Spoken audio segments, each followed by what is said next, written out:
Hello everyone, good morning. Welcome to my YouTube channel. आज की इस वीडियो में मैं आप लोगों के लिए लेकर आई हूँ प्रधानमंत्री और मंत्री परिषद, prime minister and council of minister से related 50+ question with extra fact. जितना ज़रूरी होगा आपको एक्स्ट्रा फैक्ट के साथ मैं यहाँ पे चीज़ों को बताऊँगी। सो फर्स्ट क्वेश्चन आप लोगों के सामने है, लगातार दूसरी बार प्रधानमंत्री पद पर आसीन होने वाले व्यक्ति कौन हैं? लगातार दूसरी बार या तीसरी बार प्रधानमंत्री पद पर आसीन होने वाले व्यक्ति, यहाँ पर मैं एक चीज़ आपको बता तो एक से अधिक बार निर्वाचित होने वाले या पद पर आसीन होने वाले व्यक्ति या प्रधानमंत्री जी की बात करते हैं। सबसे पहले तो पीटी नेहरू, PTJL नेहरू, पंडित जवाहरलाल नेहरू जी, ये 3 बार जो हैं क्या बने हैं, प्राइम मिनिस्टर बने हैं। इनके बाद इंदिरा गांधी जी की बात करेंगे। इंदिरा गांधी जी भी 3 बार प्राइम मिनिस्टर बनी हैं। अटल बिहारी वाजपेयी जी भी 3 बार बने हैं, ठीक है ना, 3 बार क्या बने हैं, प्राइम मिनिस्टर बने हैं।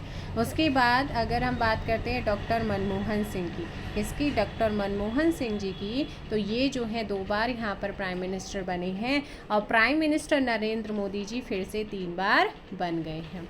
जवाहरलाल नेहरू, इंदिरा गांधी, अटल बिहारी वाजपेयी और प्रधानमंत्री नरेंद्र मोदी जी, ये 3 बार क्या हो चुके हैं, निर्वाचित हो चुके हैं प्रधानमंत्री पद के लिए। तो आप आंसर दीजिएगा इस क्वेश्चन का। आपसे क्वेश्चन ऐसे भी पूछता है और ऐसे भी पूछ लेगा कि एक से अधिक बार निर्वाचित होने वाले प्रधानमंत्री। ऐसे में आंसर क्या हो जाएगा, डी। अब यहाँ पर बात करूँगी मैं कि भारत के प्रधानमंत्री क्या होते हैं, निर्वाचित होते हैं, नियुक्त होते हैं, मनोनीत होते हैं या फिर चयनित होते हैं। तो ये नियुक्त किए जाते हैं क्योंकि ऐसे लोकसभा मेंबर ये निर्वाचित होते हैं, लेकिन फिर बाद में आप मान लीजिए कि 543 में से अभी बीजेपी के पास जो भी सीटें आई हैं, ठीक है, अभी क्या बनी हुई है, गठबंधन की सरकार बनी हुई है। फिर उन्होंने क्या करा था, यहाँ पे चूज़ किया था, फिर उनको शपथ किसने दिलाई थी, यहाँ पे राष्ट्रपति ने शपथ दिलाई।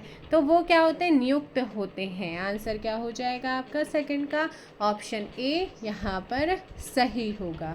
नेक्स्ट क्वेश्चन है कि प्रधानमंत्री की नियुक्ति कौन करता है, अपॉइंट कौन करता है प्रधानमंत्री को? देखो, एक चीज़ मैं बता दूं, जो आर्टिकल 75(1) है, 75 क्लॉज 1, आर्टिकल 75 क्लॉज 1 के अनुसार भारत के प्रधानमंत्री की नियुक्ति कौन करता है, राष्ट्रपति करता है, ठीक है ना। सामान्यतः प्रधानमंत्री सदैव वही व्यक्ति बनता है जो लोकसभा में बहुमत दल का नेता होता है। बहुमत दल के अभाव की स्थिति में राष्ट्रपति संसद के बाहर से भी किसी व्यक्ति को क्या कर सकते हैं, प्रधानमंत्री अपॉइंट कर सकते हैं। ये सारी चीज़ें आपका आर्टिकल 75 क्लॉज 1 में गिवन है और इन चीज़ों का आपने ध्यान रखना है। अगर मैं आर्टिकल्स की यहाँ पर बात करूँ तो आर्टिकल आप लोगों ने ध्यान रखना है इन चीज़ों के बारे में। चलो फिर हम और चीज़ें पढ़ लेते हैं। और प्रधानमंत्री का पद से रिलेटेड जो प्रावधान है वो 74(1) में है, क्लॉज 1 में। 74 क्लॉज 1 में प्रावधान किया गया कि राष्ट्रपति को उसके कृत्यों का प्रयोग करने में सहायता और सलाह देने के लिए क्या होनी चाहिए, एक मंत्री परिषद होनी चाहिए। तो मंत्री परिषद होनी चाहिए सलाह और सहायता देने के लिए, उनके कृत्यों का प्रयोग करने में, जो काम करने में सहायता और सलाह देगी कौन, मंत्री परिषद। तो ये संविधान में कहाँ है, 74(1) में है।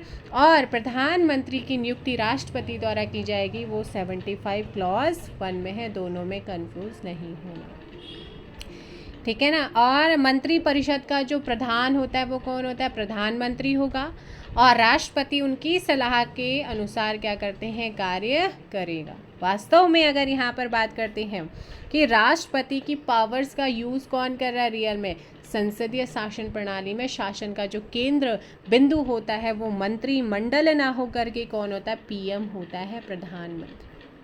क्योंकि मंत्रिमंडल के सदस्य अपने मंत्री पद के प्रधानमंत्री पर निर्भर होते हैं। व्यवहार में राष्ट्रपति भी मंत्रिपरिषद के स्थान पर प्रधानमंत्री के परामर्श के अनुसार कार्य करता है और इस प्रकार प्रधानमंत्री एक ऐसी धुरी बन गया जिसके चारों ओर संपूर्ण शासन घूमता है। बहुमत दल का नेता होने के कारण उसे लोकसभा का नेता भी कहा जाता है। ठीक है ना, इस चीज़ का आपने, हालांकि आर्टिकल 53 बोलता है कि संघ कार्यपालिका की शक्ति राष्ट्रपति में निहित होती है, लेकिन वास्तविक रूप में उसका प्रयोग कर रहा है वो कौन करता है, तो आपको पता होना चाहिए, प्रधानमंत्री जी करते हैं। ठीक है, सो जैसे जैसे क्वेश्चंस आते रहेंगे वैसे वैसे चीज़ें आपके समक्ष आती रहेंगी। सो नेक्स्ट क्वेश्चन है, यहाँ पर आंसर हो जाएगा ऑप्शन से। भारत के प्रधानमंत्री का पद है। अब बताओ कि भारत के प्रधानमंत्री का पद कैसा है। तो अगर संविधान में उससे संबंधित कोई प्रोविज़न किया गया है, कोई प्रावधान किया गया है, तो वो पद क्या होगा, संविधान द्वारा गठित है, ना कि परंपराओं पर आधारित, ना ही किसी साधारण विधेयक द्वारा गठित। तो यहाँ पर हो जाएगा कि आपका किस पर है ये, ऑप्शन ए, संविधान द्वारा गठित है। प्रधानमंत्री को उसके पद की गोपनीयता की शपथ कौन दिलाता है। तो अभी आपने 9 जून को देखा होगा कि जब हमारे प्राइम मिनिस्टर नरेंद्र मोदी जी तीसरी बार प्रधानमंत्री बने, तब उनको शपथ या अन्य मंत्रियों को शपथ कौन दिला रहा था, आंसर हो जाएगा राष्ट्रपति। और हमारी प्रथम आदिवासी राष्ट्रपति कौन है, महिला, तो वो हैं आपकी मिसेस या श्रीमती द्रौपदी मुर्मू। नेक्स्ट क्वेश्चन है, सामान्यतः प्रधानमंत्री डैश क्या होता है। तो सामान्यतः जो प्रधानमंत्री होता है वो क्या होगा, आपको ध्यान रखना है, लोकसभा के बहुमत दल का नेता। अब आपको पता है एक इंडिया पार्टी थी, एक एनडीए गठबंधन था, अलायंस, एनडीए अलायंस और इंडिया अलायंस था। अब ये है तो लोकसभा के ही लिए ना चुने गए हैं, तो ऐसे में जो बहुमत दल का नेता होता है वो होता है। भारत में एक व्यक्ति अधिक से अधिक कितनी बार प्रधानमंत्री पद पर नियुक्त हो सकता है। तो हमारे संविधान में ऐसा कहीं पे प्रोविज़न नहीं किया गया है कि जो है आप इतनी बार प्रधानमंत्री आप जो है कितनी भी बार बन सकते हैं। ठीक है ना, ऑप्शन सी आपका यहाँ पे सही आंसर होगा। भारत में शक्तियों का प्रमुख उभरता केंद्र कौन सा है। प्रमुख उभरता केंद्र की अगर हम बात करते हैं तो वो कौन सा है, जल्दी से कमेंट करके मुझे बता दीजिए। इस क्वेश्चन का जो सही आंसर होगा, अभी थोड़ी देर पहले बताया था, ऑप्शंस जल्दी बताइए। क्वेश्चन नंबर 8 प्रधानमंत्री होता है। बाकी जो मंत्रिमंडल होता है, राष्ट्रपति होता है, वो सब उनके क्या होते हैं, उनके अकॉर्डिंग काम को करते हैं। निम्नलिखित में से कौन लोकसभा का नेतृत्व करता है। लोकसभा का नेतृत्व लीडर कौन है, तो जल्दी से कमेंट कर दीजिएगा। अब आंसर आप लोगों को देरी नहीं आनी चाहिए, ऑप्शन सी। अच्छा, मैं कुछ आर्टिकल्स यहाँ पे बताना चाहूँगी, जैसे कि मैंने आपको थोड़ी देर पहले बताया है। आर्टिकल 75 क्या है, प्रधानमंत्री का सचिवालय गृह मंत्रालय के अधीन होता है। ठीक है, ये आर्टिकल 75 में है। 75(1) में क्या कहा गया, 75 क्लॉज 1 प्रधानमंत्री की नियुक्ति राष्ट्रपति करेगा और अन्य मंत्रियों की नियुक्ति राष्ट्रपति प्रधानमंत्री की सलाह के अकॉर्डिंग करता है। 75 क्लॉज 2 की बात करते हैं। मंत्री व्यक्तिगत रूप से राष्ट्रपति के प्रति क्या, जो भी मंत्रिमंडल या मंत्री परिषद में मंत्री होगा ना, वो इंडिविजुअल यानी व्यक्तिगत रूप से किसके प्रति उत्तरदायी होगा, राष्ट्रपति, क्योंकि राष्ट्रपति प्रधानमंत्री की सलाह से उनको क्या करते, अपॉइंट करते हैं। ये कहाँ पे है, 75 क्लॉज 2 में कहा गया है। 75 क्लॉज 3 मंत्रिपरिषद सामूहिक रूप से लोकसभा के प्रति क्या होगी, उत्तरदायी। यहाँ पे ध्यान से देखना है कि मंत्री जो होगा, एक मंत्री व्यक्तिगत रूप से राष्ट्रपति के प्रति उत्तरदायी है, लेकिन मंत्री परिषद ग्रुप वाइज पूरे सामूहिक रूप से किसके प्रति उत्तरदायी होगी, लोकसभा के प्रति। ये कहाँ पर कहा गया, 75 क्लॉज 3 में कहा गया है। अब आता है क्लॉज 4, 75 क्लॉज 4 शपथ किसी मंत्री द्वारा अपना पद ग्रहण करने से पहले राष्ट्रपति तीसरी अनुसूची में इस प्रयोजन के लिए गोपनीयता की शपथ दिलाए। 75 क्लॉज 5 कोई मंत्री जो संसद का सदस्य नहीं है 6 माह के अंदर संसद का सदस्य बन जाना चाहिए, अन्यथा वो मंत्री नहीं रहता है।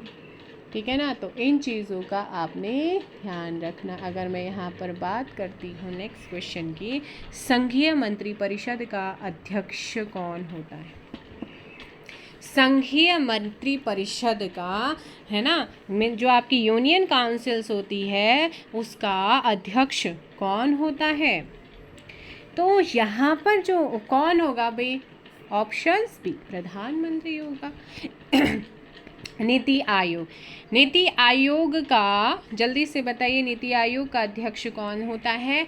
National institutions for transforming India. 1 जनवरी 2015 को योजना आयोग के स्थान पर इसका गठन हुआ है। तो जल्दी से कमेंट आप लोग कर दीजिएगा कि ये जो है कौन होता है। तो इसका जो अध्यक्ष होता है वो होता है भारत का प्रधानमंत्री। ठीक है, और वर्तमान में कौन है? नरेंद्र मोदी जी हैं। ठीक है ना, नरेंद्र मोदी जी आमतौर पर भारत के प्रधानमंत्री होते हैं। जल्दी से कमेंट कीजिएगा। Question number 12। तो क्वेश्चन नंबर 12 में आप लोगों ने ध्यान रखना है, बी लोकसभा का सदस्य। क्या हो जाएगा? लोकसभा का सदस्य। नेक्स्ट है, भारत के प्रधानमंत्रियों का निम्नलिखित में से कौन सा कालानुक्रम सही है?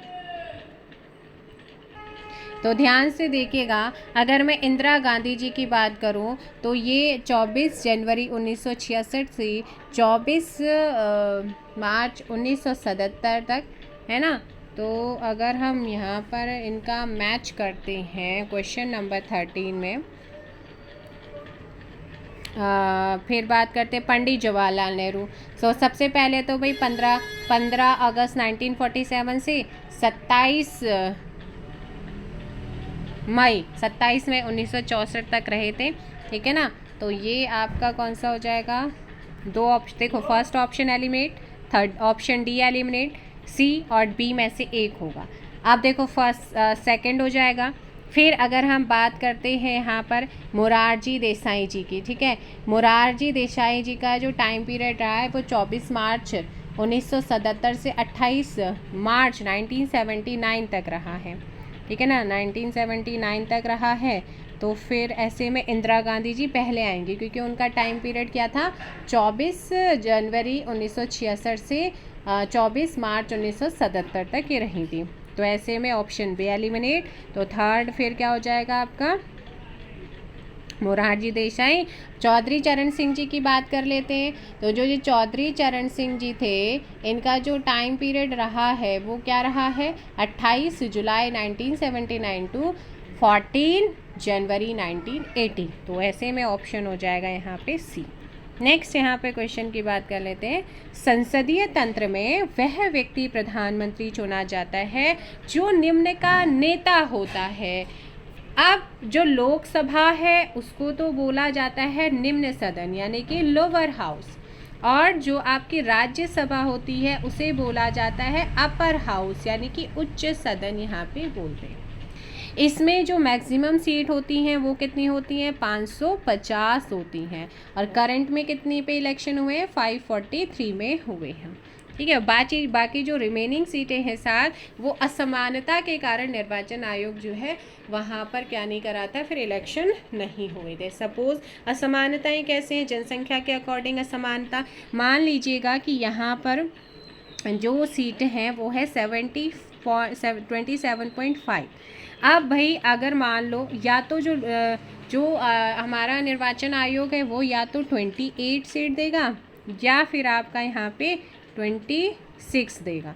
तो फिर ये अदर के वाइज में यहाँ पर क्या मिलेगी आपको? असमानता हो जाएगी। कम देगा तब भी दिक्कत है और ज़्यादा देगा तब भी दिक्कत है। तो इसीलिए जो ये 7 सीटें तो ये जनसंख्या की असमानता के कारण क्या यहाँ पे नहीं दी गई थी। पहले यहाँ पर एक और हुआ करती थी लोकसभा में 500 50 प्लस 2 एंग्लो इंडियन। तो इसे जो है ना 104वें संविधान संशोधन 2019 में जो आपका आया था और 20 में लागू हुआ था, उसके अकॉर्डिंग इसे ख़त्म कर दिया है। लोकसभा में 2 और राज्यसभा में लोकसभा में 2 और विधानसभा में जो 1 एंग्लो इंडियन होता था उसे समाप्त कर दिया गया है। और अगर हम बात करते हैं यहाँ पर कि हाँ, तो ये चीज़ें हो गई हैं। तो ऐसे में किसका होना चाहिए? निम्न सदन में बहुमत दल, यानी कि लोकसभा में बहुमत दल का सदस्य आपका आंसर करेक्ट होगा। आगे है मंत्रिमंडल या संघीय मंत्रिमंडल की बैठक की अध्यक्षता कौन करता है? तो लीडर ही करेगा, है ना। और लीडर कौन होता है? Prime minister. तो आंसर क्या हो जाएगा यहाँ पे? Option D. नेक्स्ट है प्रधानमंत्री की नियुक्ति राष्ट्रपति करता है, यह किस अनुच्छेद में वर्णित है? तो डायरेक्ट आपसे ये भी पूछ सकता है कि इस अनुच्छेद में वर्णित है कि इनकी नियुक्ति ये करेंगे। तो 75 क्लॉज 1, आप 75 क्लॉज 1 तो दे नहीं रखा, ओनली 75, ऑप्शन सी। अगला क्वेश्चन यहाँ पर है कि भारत के प्रधानमंत्री पद के लिए उम्मीदवार की कम से कम उम्र कितनी होनी चाहिए? अगर उम्र की बात करते हैं, योग्यता की अगर बात करूँ तो योग्यता के लिए भारत का प्रधानमंत्री बनने के लिए व्यक्ति को क्या होना चाहिए? भारत का नागरिक होना चाहिए। न्यूनतम मिनिमम एज कितनी? 25 वर्ष, 25, ठीक है। यदि राज्यसभा का सदस्य और ठीक है ना, अगर वो राज्यसभा का सदस्य है तो उसके लिए 30 वर्ष, है ना। Upper house 30 and lower house 25 minimum, ठीक है ना। और साथ ही साथ उसे किसी प्रॉफिट यानी कि लाभ के पद पर नहीं होना चाहिए, कुछ योग्यताएं हैं। तो यहाँ पर अगर मैं बात करूँ तो आंसर क्या हो जाएगा? ऑप्शन से। मैक्सिमम एज जो है हमारे कॉन्स्टिट्यूशंस में नहीं दी गई है, तो इस चीज़ का आप लोगों ने ध्यान रखना है। और एक क्वेश्चन आता रहेगा, चीज़ें करते रहेंगे। भारत के प्रधानमंत्री क्या आगे राष्ट्रपति द्वारा चुने जाते हैं, राज्यों के मुख्यमंत्री द्वारा चुने जाते हैं, लोकसभा में बहुमत दल के नेता होते हैं, चुने नहीं जाते हैं बल्कि वंशानुगत होता तो फिर इलेक्शन ही क्यों होता है ना। तो ये तो आपका कैंसिल हो जाएगा। तो ऐसे में कौन सा? लोकसभा में बहुमत दल के नेता होते हैं। प्रधानमंत्री कौन बनता है फिर? ये क्योंकि ये क्वेश्चन रिपीट इसलिए हो रहे हैं, कई बार एग्जाम्स में आपके पूछे जा चुके हैं। तो ऐसे में आंसर हो जाएगा क्वेश्चन नंबर 19 का ए। नेक्स्ट क्वेश्चन, यदि भारत के प्रधानमंत्री संसद के उच्च सदन के सदस्य हैं तो क्या होगा? मान लीजिए भारत के जो प्राइम मिनिस्टर हैं वो अगर अपर हाउस यानी कि राज्यसभा के सदस्य हैं तो क्या होगा? तो ऐसे में वे अविश्वास प्रस्ताव की स्थिति में अपने पक्ष में वोट नहीं दे सकेंगे। 20 का आंसर। नेक्स्ट है कि भारत के प्रधानमंत्री का पद कैसा है? परंपरा पर आधारित है, संसद द्वारा सृजित है, संविधान के द्वारा सृजित है या निर्माण किया गया है, राष्ट्रपति द्वारा सृजित है। तो ये संविधान में दिया गया ना कि हमारा एक प्रधानमंत्री होगा जिसकी नियुक्ति राष्ट्रपति करेंगे। भारत का प्रधानमंत्री, फिर से क्वेश्चन आपका रिपीट हुआ है, आंसर हो जाएगा यहाँ पर ऑप्शन ए, सत्ता दल का अध्यक्ष होता है। भारत का प्रधानमंत्री सत्ता दल का अध्यक्ष होगा। निम्नलिखित में से कौन सा वक्तव्य सही है? भारत का प्रधानमंत्री, अब कौन सा सही है? तो देखो, संसद के दोनों सदनों के सदस्यों में से अपने मंत्रियों का चयन करने के लिए स्वतंत्र है। दोनों सदनों के सदस्यों में से अपने मंत्रियों का, बिल्कुल ये आप लोगों का यहाँ पर सही होगा, ऑप्शन ए। नेक्स्ट क्वेश्चन, किस प्रधानमंत्री ने एक बार पद से हटने के पश्चात दोबारा पद संभाला था? जल्दी से बताइएगा। 24। तो 24th में आप लोगों ने ध्यान रखना है कि एक बार पद से हटने के बाद दोबारा से पद संभाला था तो वो थी इंदिरा गांधी। अब इंदिरा गांधी ने एक बार तो संभाला था 24 जनवरी 1966 से 24 मार्च 1977 तक रही। फिर दूसरी बार ये बनी थी 14 जनवरी 1980 से 31 अक्टूबर 1984, ठीक है ना। इन चीज़ों का आपने यहाँ पे ध्यान रखना है। ठीक है ना। तो आप इन चीज़ों का ध्यान रखिएगा। तो यहाँ पर हो जाएंगी आपकी इंदिरा गांधी। नियुक्ति के समय निम्न में से कौन प्रधानमंत्री संसद के किसी भी सदन का सदस्य नहीं था? नियुक्ति, जब उनकी नियुक्ति हुई थी तो ऐसे कौन से व्यक्तित्व था जो प्रधानमंत्री संसद के किसी भी सदन का सदस्य नहीं था? तो ऐसे में आप लोगों का क्या आंसर होगा, जल्दी से कमेंट कीजिएगा आप लोग। तो ये है पी.वी. नरसिम्हा राव। 21 है ना, 21 जून 1991 से लेकर के 16 मई 1996 तक रहे थे। कौन? पी.वी. नरसिम्हा राव। ठीक है ना। तो ऐसे में आंसर क्या हो जाएगा? ऑप्शंस डी, 25 का डी। नेक्स्ट है प्रधानमंत्री का शपथ ग्रहण करने के समय राज्यसभा का सदस्य थी या था? 26 में करेक्ट आंसर हो जाएगा ऑप्शन बी, श्रीमती इंदिरा गांधी। 26 का ऑप्शन बी।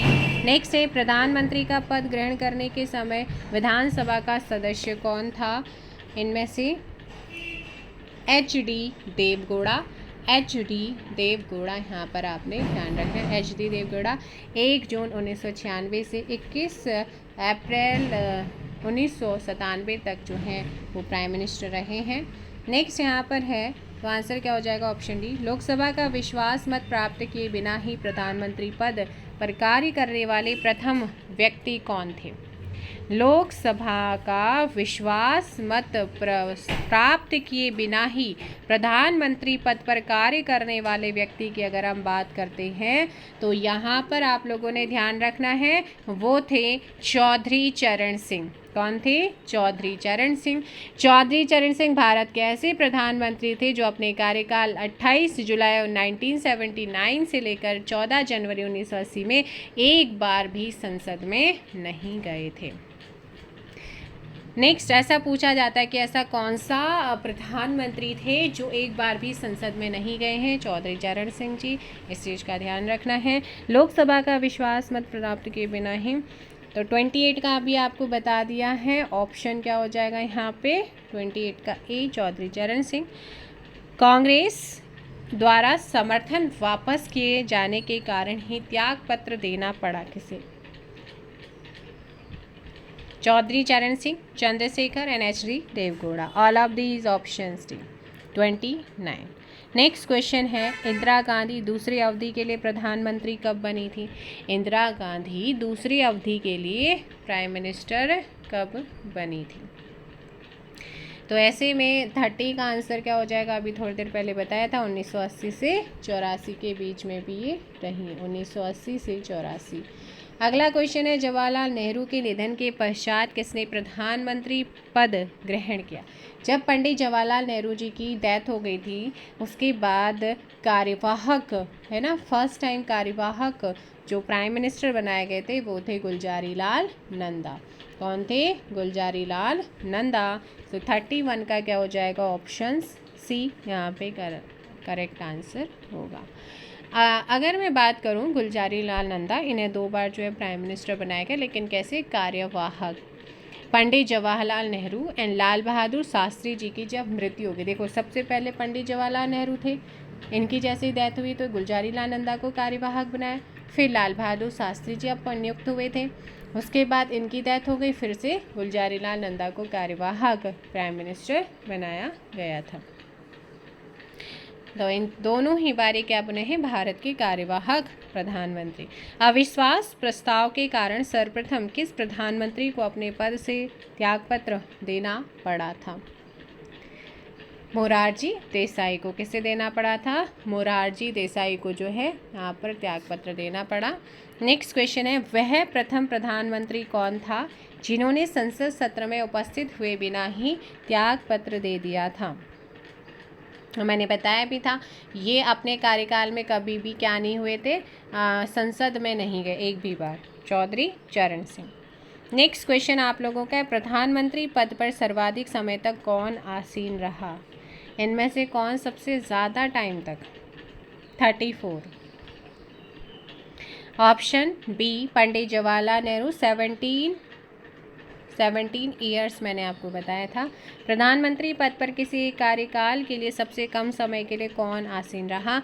तो मैंने क्वेश्चन बोला भी था और ये क्वेश्चन हमेशा वनडे एग्जाम्स में पूछे जाते हैं। तो सबसे छोटा कार्यकाल यहाँ पे जिसका रहा था वो थे अटल बिहारी वाजपेयी 1996 में।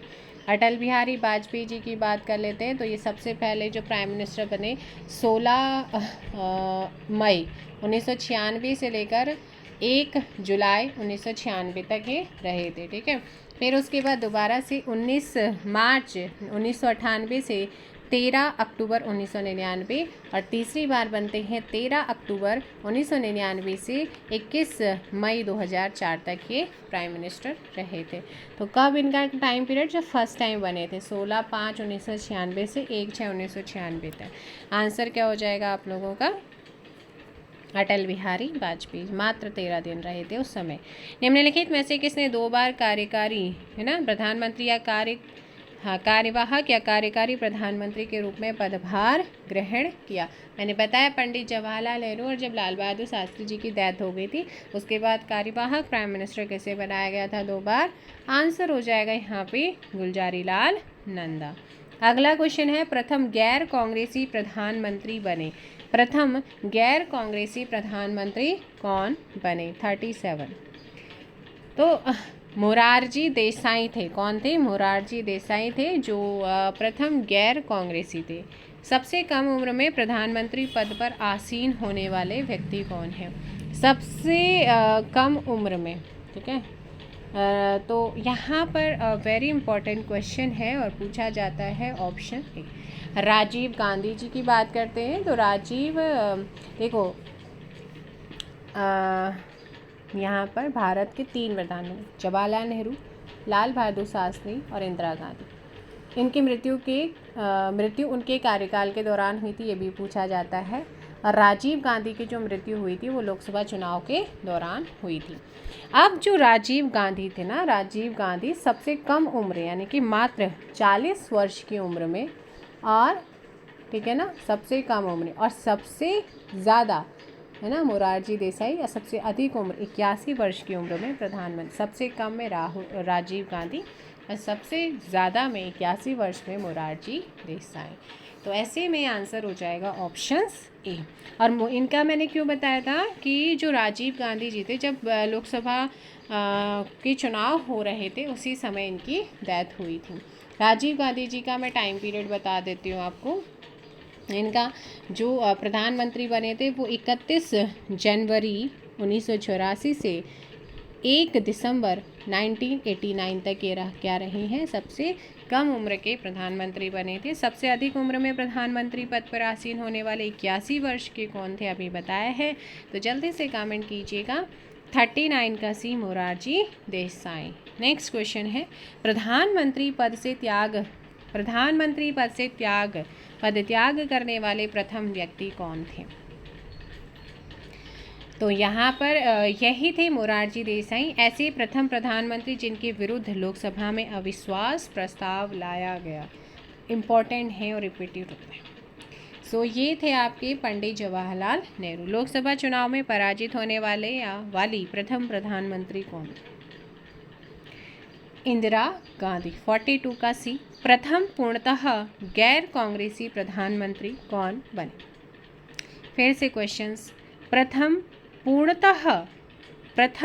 पूर्णतः गैर कांग्रेसी प्रधानमंत्री की अगर हम बात करते हैं तो वो थे जो कंप्लीटली अटल बिहारी वाजपेयी।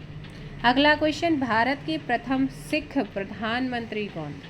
तो भाई सभी जानते ही हैं इन्हें, चर्चित नाम रहे, 2 बार क्या बने हैं? प्रधानमंत्री बने हैं। 22 मई 2004 से 21 मई 2009 और 22 मई 2009 से 2009 बताओ। उसके बाद आपके कौन बने हैं? Prime minister Narendra Modi ji. तो आपका आंसर हो जाएगा मनमोहन सिंह। कौन थे भाई? मनमोहन सिंह। 44 का आंसर हो जाएगा। किस प्रधानमंत्री द्वारा प्रस्तुत विश्वास प्रस्ताव पर अब तक की सबसे लंबी बहस लोकसभा में चली है? तो ये जो चली है आंसर हो जाएगा अटल बिहारी वाजपेयी। अभी तक पद पर रहते हुए कितने प्रधानमंत्रियों की मृत्यु हुई है? तो मैंने अभी थोड़ी देर पहले गिनाया, भारत के ऐसे 3 प्रधानमंत्री जिनकी मृत्यु उनके कार्यकाल के दौरान हुई, जवाहरलाल नेहरू, लाल बहादुर शास्त्री और इंदिरा गांधी जी। तो 46 का क्या आंसर होगा? ऑप्शन। अगला है, अब तक लोकसभा में प्रस्तुत अविश्वास प्रस्ताव सर्वाधिक बार किस प्रधानमंत्री की सरकार के खिलाफ रखे गए हैं? तो ऐसे में आंसर होगा ऑप्शन सी, इंदिरा गांधी। अगला है, लोकसभा में विश्वास मत प्राप्त करने के पहले ही त्यागपत्र देने वाले प्रधानमंत्री कौन है? सो 48 में आपका आंसर हो जाएगा Chaudhary Charan Singh, Atal Bihari Vajpayee, all of these या इनमें से कोई नहीं। तो ये आपने ध्यान रखना है, इस क्वेश्चन का आंसर हो जाएगा ऑप्शन सी। लोकसभा में विश्वास मत प्राप्त करने में असफल रहने के कारण त्यागपत्र देने वाले प्रधानमंत्री कौन है? तो आंसर हो जाएगा सी। देखो, वीपी सिंह भी थे और एचडी देवगौड़ा भी थे, इसीलिए आंसर क्या हो जाएगा? Option C. अगला है, संसदीय शासन प्रणाली में वास्तविक कार्यपालिका शक्ति किसके पास होती है? तो वास्तविक कार्यपालिका शक्ति, वैसे तो अगर देखो आर्टिकल 53 कहता है कि संघ कार्यपालिका की शक्ति किस में निहित होगी? राष्ट्रपति में निहित होगी। लेकिन जो वास्तविकता में उसका प्रयोग करता है वो कौन करता है? प्रधानमंत्री करते हैं। नेक्स्ट है, भारतीय संविधान के अनुसार तथ्यात्मक संप्रभुता निवास करती है। तथ्यात्मक संप्रभुता निवास करती है किस में? तो ये प्रधानमंत्री में। किस दल ने 2 वर्ष के समय में 2 प्रधानमंत्री दिए? जनता पार्टी ने। किसने? जनता पार्टी ने। नेक्स्ट है, निम्नलिखित में से भारत के कौन से प्रधानमंत्री अविश्वास मत में पराजित हुए? 53। तो देखो भाई, यहाँ पर विश्वनाथ प्रताप सिंह भी थे, है ना, और वीपी सिंह, और फिर आता है यहाँ पे एच देवगौड़ा और अटल बिहारी वाजपेयी। Option B. यदि भारत का प्रधानमंत्री राज्यसभा का सदस्य है तो, यदि भारत का प्रधानमंत्री राज्यसभा का सदस्य है तो अविश्वास प्रस्ताव की स्थिति में वह अपने पक्ष में मत नहीं दे पाएगा। वर्ष 1975 से 77 के बीच आपातकाल के दौरान भारत के प्रधानमंत्री कौन थे? तो उस समय जो आपातकाल लगा था वो किसके टाइम पे लगा था? Option D, Indira Gandhi. Next question आप लोगों के, प्रधानमंत्री कार्यालय के संबंध में निम्नलिखित में से कौन सा कथन सत्य है या है? तो सही कूट का आपने उत्तर देना है। यह 1977 में अस्तित्व में आया है। इसका प्रधान कैबिनेट सचिव होता है। तो ये गलत है और ये आपका सही है। ओके। लोकसभा के अधिनियमों के अंतर्गत सदन का नेता का अर्थ डैश से है यदि वह लोकसभा का सदस्य हो। प्रधानमंत्री क्या हो जाएगा? प्रधानमंत्री। आप लोगों ने यहाँ पे ध्यान रखना है। तो भाई अब मैं कुछ इम्पोर्टेंट फैक्ट्स आपको बताना चाहूँगी जो आप लोगों ने ध्यान रखने हैं।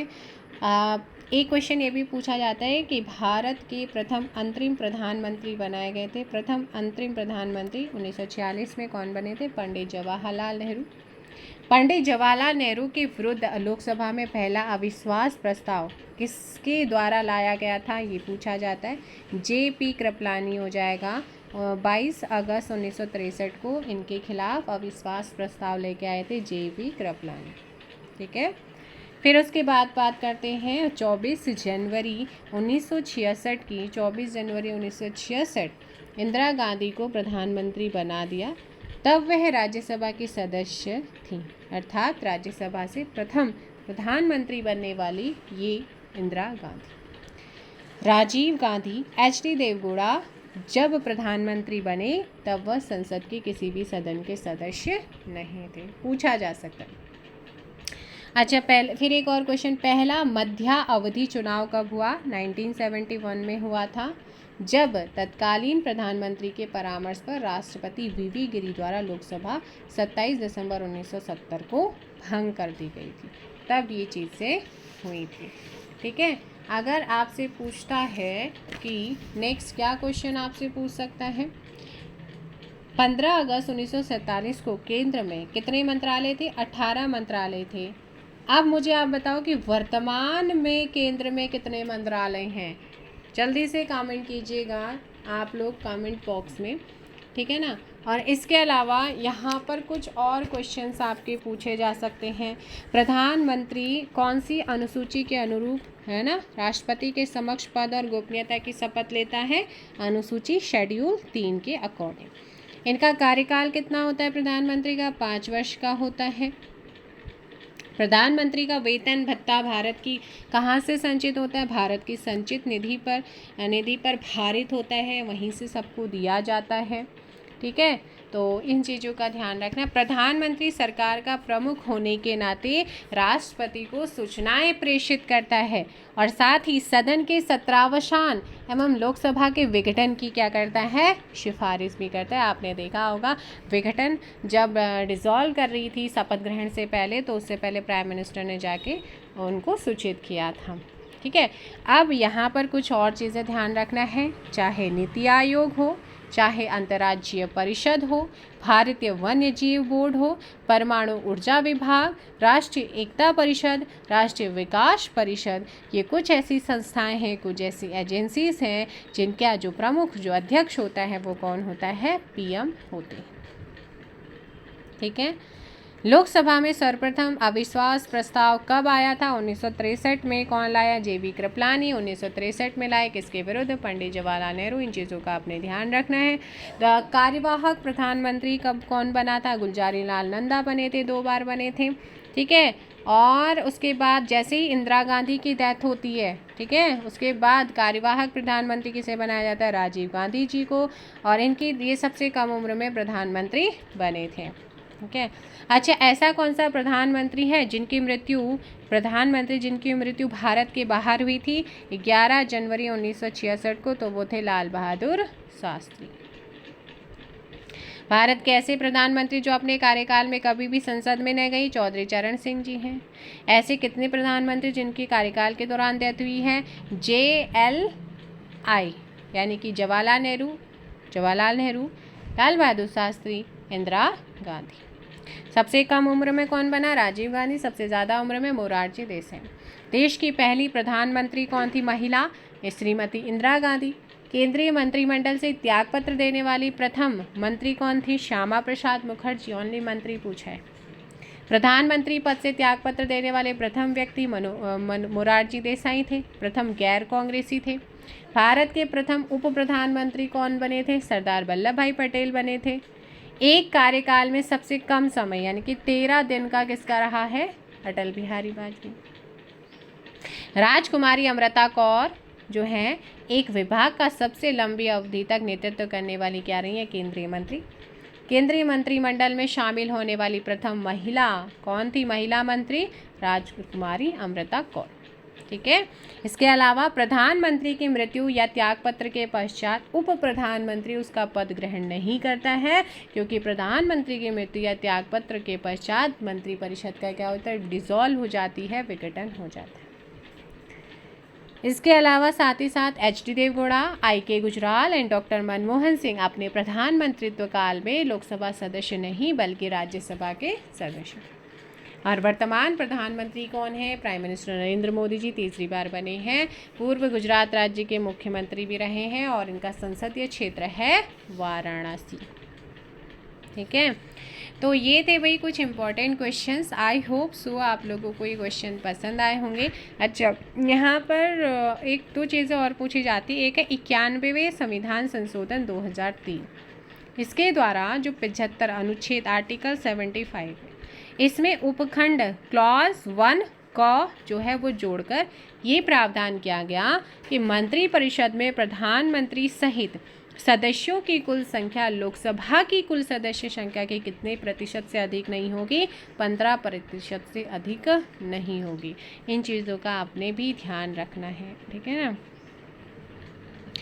तो संघीय मंत्रिपरिषद भी मैं बता देती हूँ कौन से आर्टिकल 74 क्लॉज 1 में मंत्रिपरिषद से रिगार्डिंग प्रावधान किया गया है। संसद के किसी भी सदन का सदस्य होना आवश्यक नहीं होता है इसका सदस्य बनने के लिए, परंतु मंत्री बनने के समय संसद का सदस्य न होने पर उसे 6 माह के अंदर किसी न किसी सदन का सदस्य जो है अनिवार्य बनना होगा। ये आर्टिकल 75 क्लॉज 5 में कहा गया है। संघ के मंत्री राष्ट्रपति के प्रसाद प्रयत्न कार्य करते हैं, यानी कि उनकी नियुक्ति के बाद ही क्या करते हैं? कार्यभार संभालते हैं। तो भाई ये थे कुछ आप लोगों के लिए important questions. I hope so आप लोगों को सेशन पसंद आया होगा, है ना। और आपने देखा होगा कि अभी जो है मंत्रिपरिषद की लिस्ट भी जारी हुई है ना, तो उसमें आपने देखा होगा स्वतंत्र राज्य प्रभार मंत्री। क्या होते हैं स्वतंत्र राज्य प्रभार मंत्री? ऐसे मंत्री होते हैं जिन्हें किसी मंत्रालय का प्रभार सौंपा जाता है, परंतु वे सामान्यतः कैबिनेट की बैठकों में शामिल नहीं होते हैं, ठीक है। तो इस बार क्वेश्चन करंट अफेयर क्या पूछा जा सकता है कि टोटल कैबिनेट मिनिस्टर कितने? 30, राज्य स्वतंत्र प्रभार आपके 5 और बाकी राज्य मंत्री कितने हैं? 36। ये स्वतंत्र प्रभार राज्य मंत्री तो बनते ही हैं, लेकिन कैबिनेट की किसी भी बैठक में शामिल नहीं हो सकते। तो संघीय मंत्रिपरिषद में कितने प्रकार के मंत्री होते हैं? 3। एक कैबिनेट मंत्री, राज्य स्वतंत्र प्रभार मंत्री और आपके राज्य मंत्री होते हैं। मैंने जैसे अभी आपको बताया भी है, कैबिनेट शब्द का उल्लेख हमारे संविधान में कहीं पर भी नहीं किया गया है। 44वें संविधान संशोधन 1978 के द्वारा अनुच्छेद 352 में कैबिनेट शब्द को शामिल किया गया। कहाँ पर किया गया? 44वें संविधान संशोधन 1978 के द्वारा आर्टिकल 352 में कैबिनेट शब्द को क्या किया गया है? जोड़ा गया है। सरकार के सर्वाधिक महत्वपूर्ण जितने भी निर्णय होते हैं वो कैबिनेट के द्वारा ही लिए जाते हैं। कैबिनेट मंत्री सबसे महत्वपूर्ण मंत्रालयों के प्रमुख होते हैं और इनका समूह मंत्रिमंडल यानी कि कैबिनेट कहलाता है, ठीक है। तो ये थे भाई कुछ इम्पॉर्टेंट क्वेश्चन। मिलेंगे एक नई वीडियो के साथ। सेशन अच्छा लगा तो वीडियो में आप लोग वीडियो को लाइक और शेयर कीजिएगा। कमेंट बॉक्स में कमेंट ज़रूर कीजिए। कहीं पर भी किसी चीज़ में अगर आपको डाउट रहता है तो आप कमेंट बॉक्स में बता सकते हैं। सो मिलेंगे नेक्स्ट क्वेश्चन के साथ। और यहाँ पर आप मुझे बताइए कि हाल ही में हमारे स्वास्थ्य मंत्री कौन बने हैं। सो मिलेंगे नेक्स्ट वीडियो में। Thank you so much. Bye bye, take care. जय हिंद, जय भारत।